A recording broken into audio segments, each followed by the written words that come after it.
এই ছেলে, জি আঙ্কেল। তুমি এই সাইকেল কয় টাকা দিয়ে কিনেছো? 3000 টাকা দিয়ে কিনেছি। আচ্ছা, আমি তোমার এই সাইকেলটা 4000 দিয়ে কিনতে চাই, দেবে? সাইকেল তো কিনেছিলাম 3000 দিয়ে, 1000 টাকা লাভ হচ্ছে। ঠিক আছে আঙ্কেল, দেন। আচ্ছা ঠিক আছে, এই নাও টাকা। উড়ি আল্লাহ, 4000 টাকা। তাহলে এই সাইকেল এখন আমাদের। হ্যাঁ আঙ্কেল, নিয়ে যান।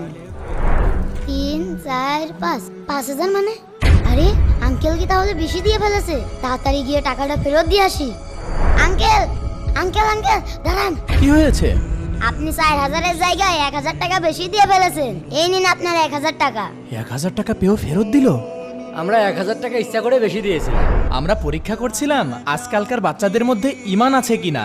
আসলে আমরা বুঝতে পেরেছি তোমার বাবা মা তোমাকে সঠিক শিক্ষায় শিক্ষিত করেছে। এগুলো সব রেখে দাও, এগুলো সব তোমার সততার পুরস্কার। আর এই সাইকেলটাও তোমার। কি সত্যি বলছেন? হ্যাঁ বাবা, এই সাইকেলটা নিয়ে যাও।